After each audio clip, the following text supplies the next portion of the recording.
አሊያንድራ ናብ ትምህርት ቤት እናኸደት ከላ እቶም ዓበይ ወላዲ ኣብቲ ፓሎ ተሓቢኦም ክርእይዋ ጸኒሖም ብኡ ጌራ ክትሓልፍ ክትብል ወይዘሪት ብምባል ብኢዳ ሒዝዋ ንሳ ድማ ሰንቢዳ ድሓንዲኹም ከመይ ሓዲርኩም ጎይታይ ትብሎም ካብ ኢቲኤም ገንዘብ ከውፅእ ክትሕግዝኒ ደልየ ነይረ ኢሎም ይነግርዋ ንምንታይ በዓልኹም ዘይትገብርዎ ምስ በለቶም ምኽንያቱ ከምቲ ትርእኒ ዘለኺ ኣሪገ እየ ዘለኹ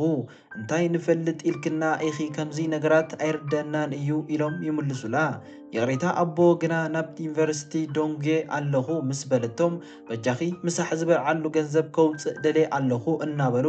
ይልምንዋ ግና ኣፍቃርዬ ኣበይ ከም ዘለኹ ከይፈልጥ ይፈርሕ ኣለኹ ትብሎም እሞ ንምንታይ ከምዚ ሓሲብኪ ከምዚ ከማይ ዝበለ ዝደኸመ ሰብኣይ እንታይ ክገብር ይኽእል ይብልዋ እሞ ንሳ ቀፂላ ከይፈልጥ የጠንቅቐኩም ጥራይ እየ ዘለኹ ኢላ ትምልሰሎም ድሓን ሓግዝኒ ኣይ ክትጣዓስን ኢኺ ኢቲኤም ረኺበ ኣለኹ ብምባል ነቲ ኢቲኤም ካርድ ሃብዋ እሞ ብሓንሳብ ናብቲ ቦታ መንገዶም ቀጸሉ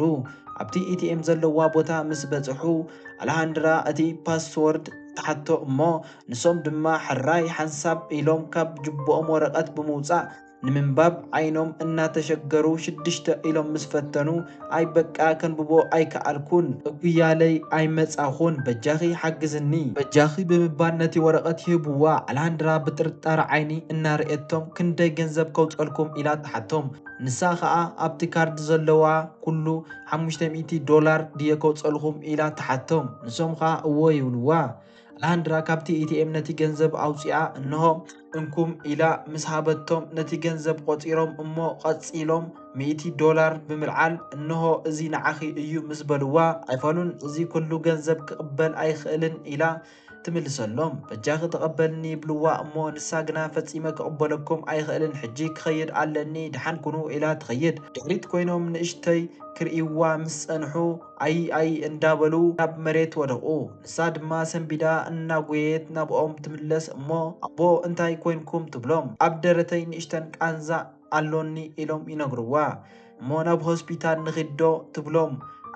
ኣይፋሉ ወይዘሪት ከምዚ ከማይ ዓበይቲ ሰባት ከምዚ ዓይነት ሕማም ኩሉ ግዜ የጋጥመና እዩ ይብልዋ በጃኹም ክወስደኩም ጽቡቕ የለኹምን ምስ በለቶም ንሶም ግና ድሓን እንተደሊኺ ምሳይ ናብ ገዛ ንዕናይ መድሓኒት ኣለኒ በጃኽ እናበሉ ይልምንዋ ንሳ ተጠራጢራ ናብ ገዛኹም ትብሎም ንሶም ድማ እወ ሕጂ እውን ተጠራጢርኺ ዲኺ ዘለኺ ይብልዋ